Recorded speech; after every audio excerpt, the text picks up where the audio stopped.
period. In each case, field position was the key. Mike Fuller full of steam on this punt return, putting the ball on the Buffalo 42.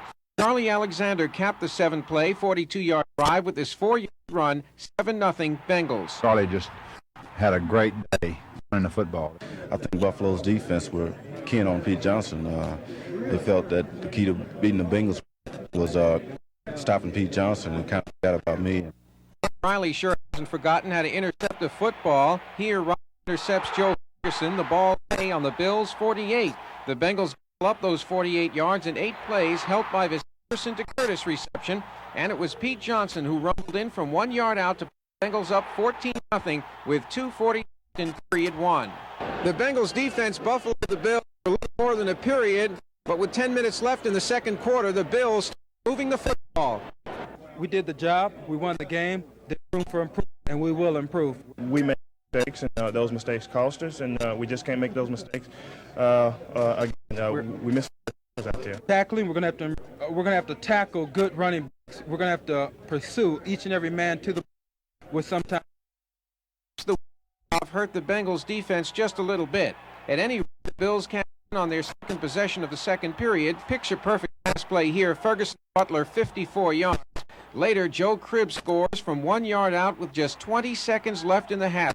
Lift the Bills 14-7 at halftime. We knew 14 points were going to hold up in a game like this, so we knew we had to go out in the second half and score more.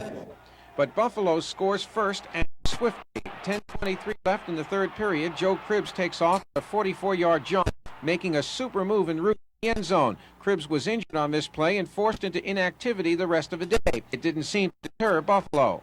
The last time we played this football team, our special teams did a good job.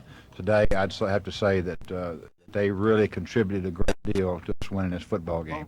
Case in point, David Verser returns the Bills' kickoff after Buffalo had tied the game at 14. Verser gave the Bills good position on the 35. The great capped a 6-play, 65-yard drive with his 20-yard touchdown run. The second touchdown was a sort of a delay play. It was designed to go to the left, and it was a hole big enough to drive a truck through to the right, and I just took it up through the hole, and the only thing I saw between me and the end zone was 2 defensive backs, and I managed to split those guys, and I got in the end zone. But the Bills refused to die. On the series, the Bills consumed 6 minutes and 54 seconds, 85 first the Butler pass, 21-21 with 13:52 left in the season for one of these two teams. Just as it was when the teams earlier this year, Buffalo and Cincinnati touchdowns. Anderson to Kreider here, 42-yard pass play.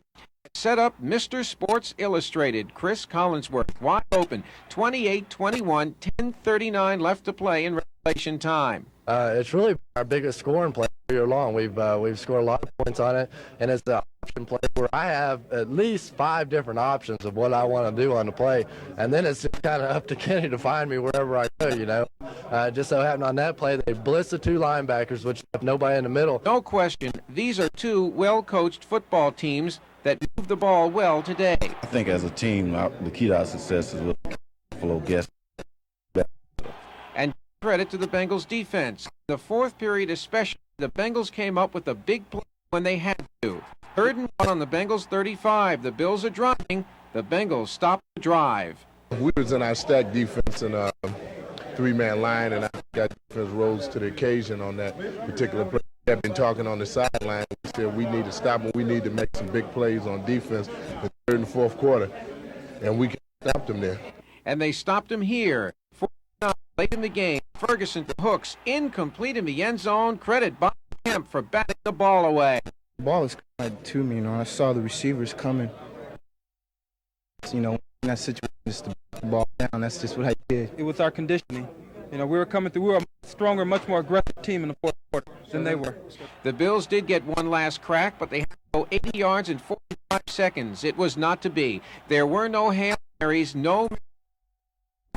The Bengals played their first playoff game ever at Riverfront, came away with a 28-21 victory. For many of the Bengals, their first taste of the playoffs, and to borrow a phrase from Jack Gleason, how sweet it is. Hey, it's a feeling that I can't describe, but I want to go 2 more games, and hopefully we can end up in Pontiac with the big one. Yeah! One!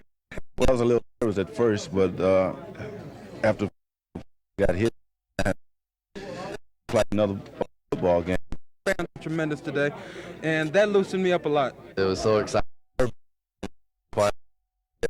That the fans really made it. You guys talked about the home field advantage all year long. I didn't talk about it, but now I'm glad you guys talked me into it. The Bengals will savor this one tomorrow. Then it's back to work as the only team standing in the way of the Bengals in the Super Bowl is San Diego. Tough. It's a football team. Put the ball in the air, and we just got to be ready for it. We get to them early. So, make mistakes. I think we're going to just have to keep the ball away from their offense, help our defense out a lot, and try to score some points. The thing that won the game for us last time was our hitting on the receivers of San Diego early in the game and all throughout the game. So that's going to be the key to let them know we come. We have our support here, and it's a home game because getting back to those fans was really. The team that wins this game today will be in the Super Bowl, and I still feel that way. I have a feeling the Bengals do too. This is reporting for Channel 9 Sports from Riverfront Stadium.